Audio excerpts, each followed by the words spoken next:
Anytime you are talking to someone who's intentionally diminishing their importance in the negotiation, they are the most influential person on their side. This first bank robber at the Chase Bank, he kept saying, like, there's 7 guys with me.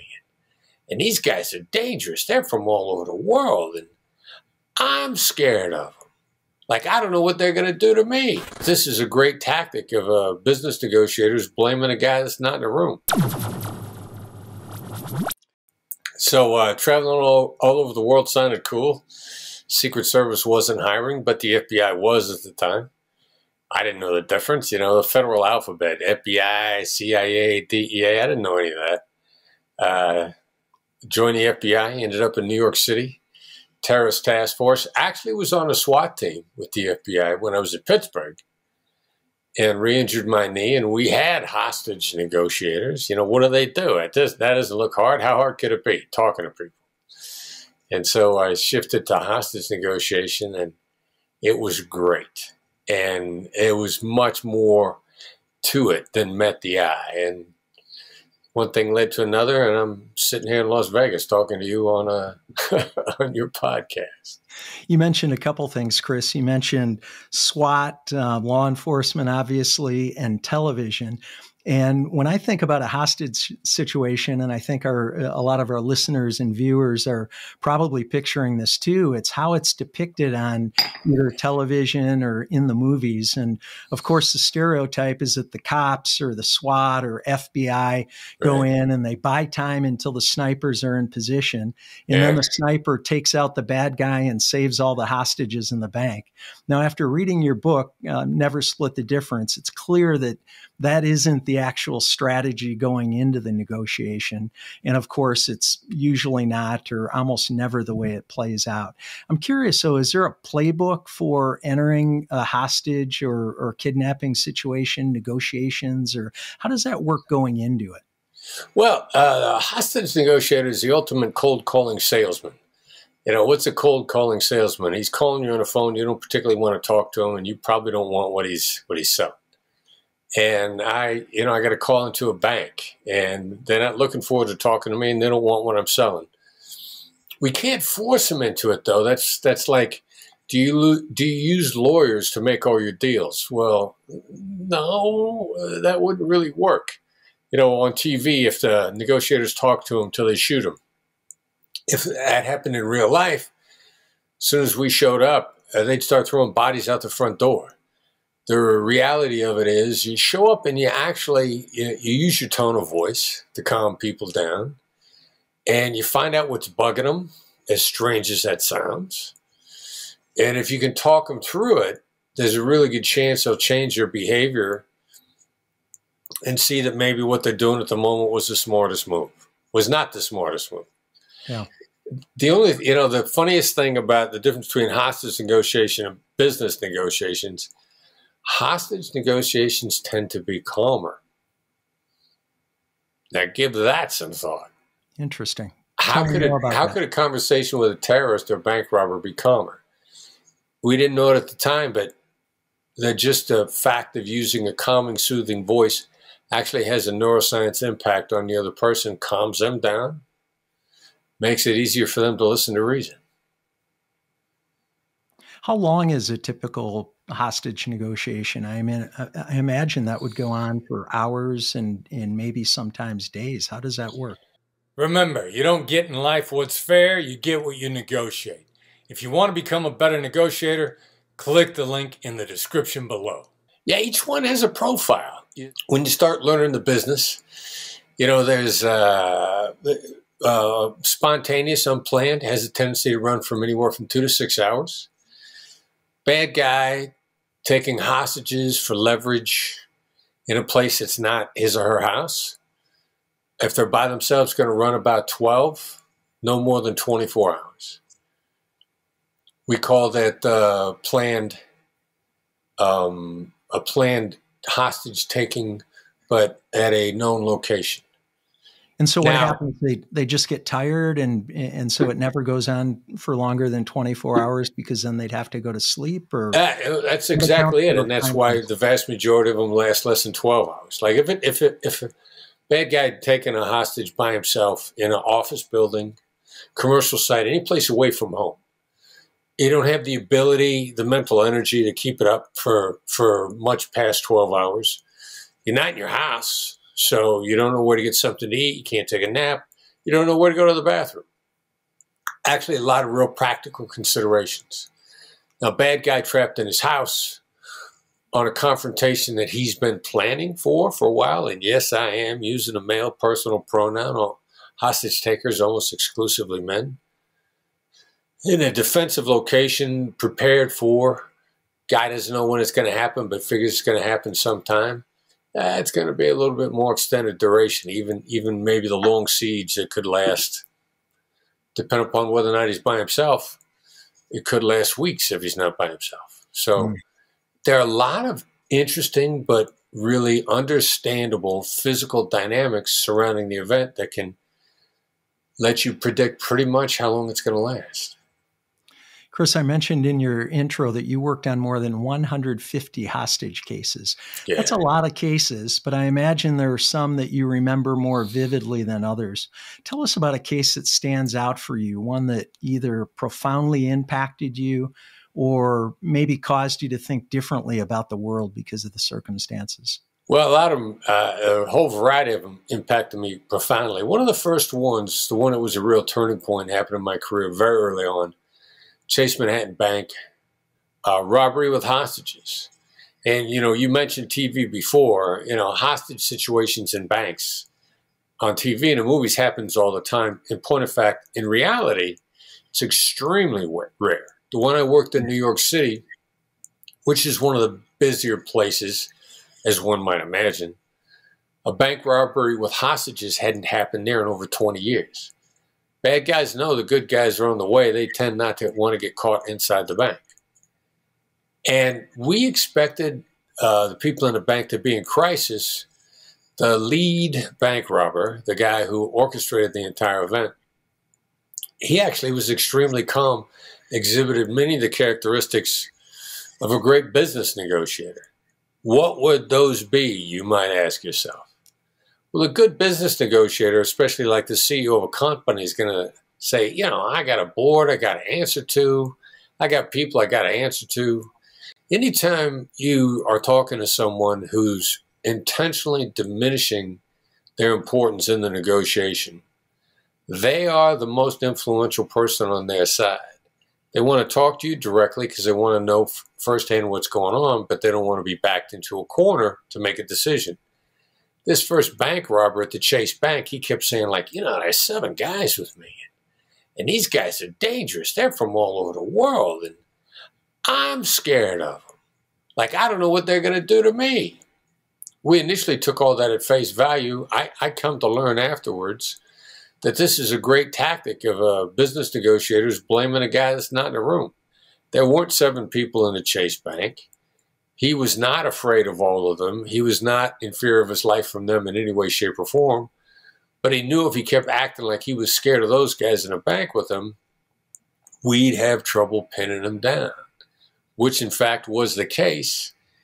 And when we finally realized that, we changed our strategy and tactics that ultimately led to the peaceful surrender of everybody on the inside. And so what happened that caused you to know that the story that he was telling you wasn't the actual reality? Subscribe to the Black Swan Group's negotiation newsletter, which is free. Doesn't cost you anything. I had a colleague at the FBI that used to like to say, if it's free, I'll take 3. Here's how you subscribe to The Edge if you're in the United States. Send the text to, the number is 33777, that's 33777. The text message that you send is Black Swan Method to 33777.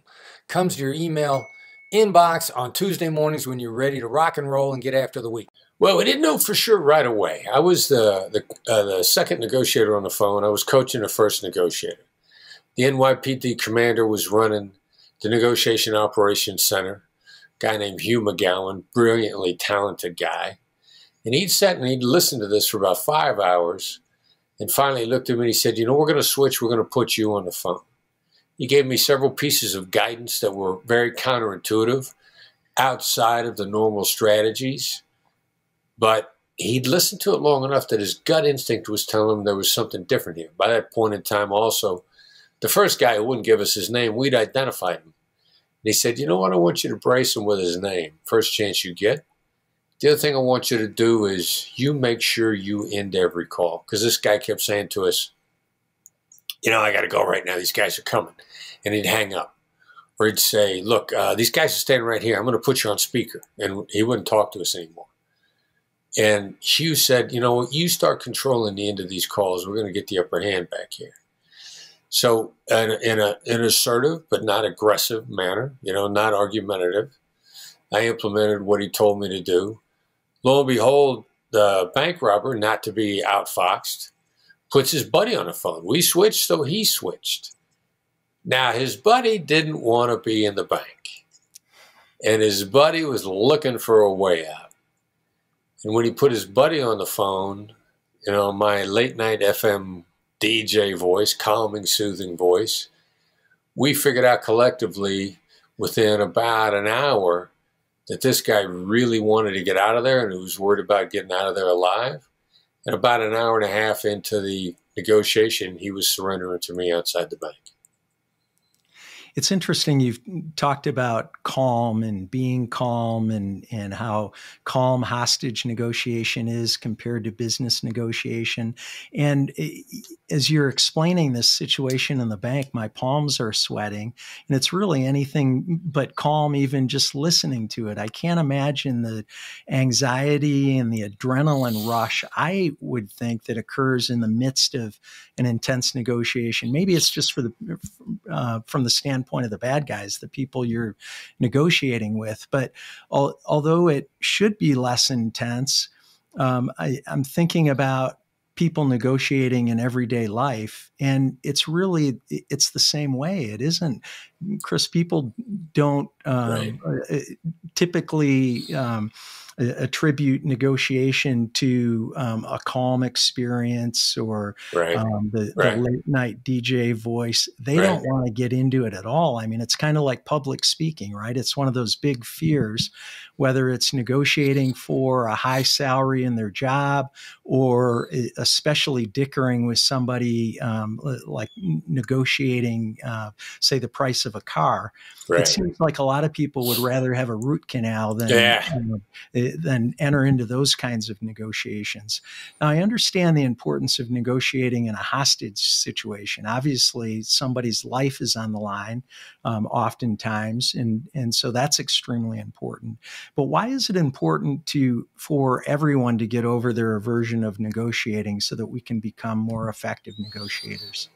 Well, to get into really performance success thinking, you got to be collaborative.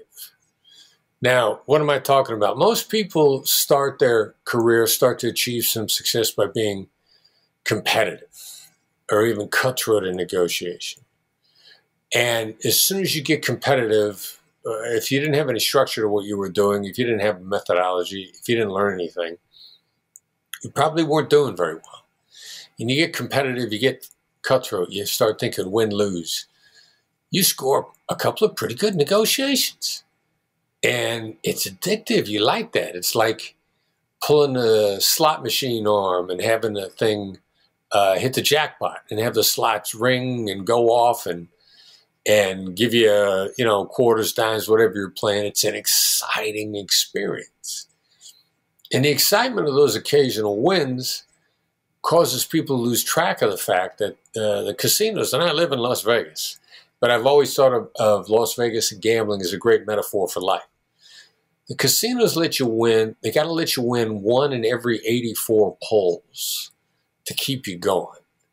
Because the thrill of success is so big, you forget that you lost 83 times.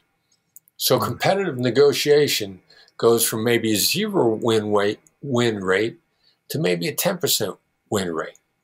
And you think that's great and it's exciting.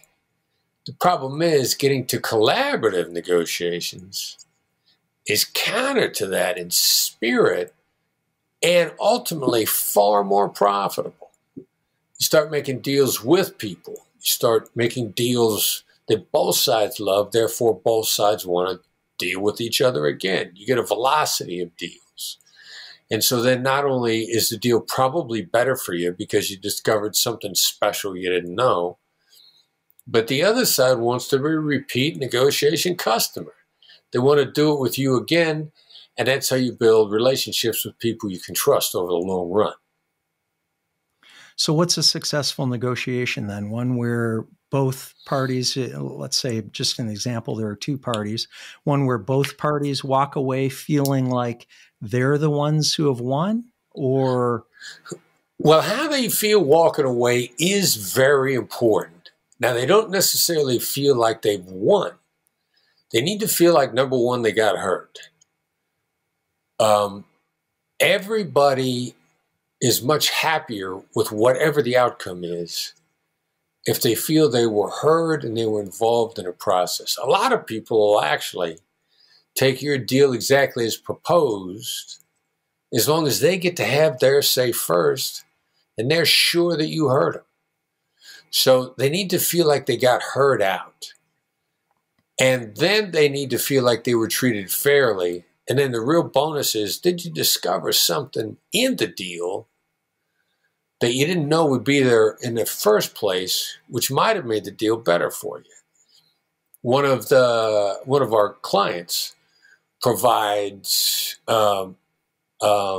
objects, materials, goods, and services to some of the biggest names on earth. Home Depot, some of the big stores that are famous for really negotiating really hard on price.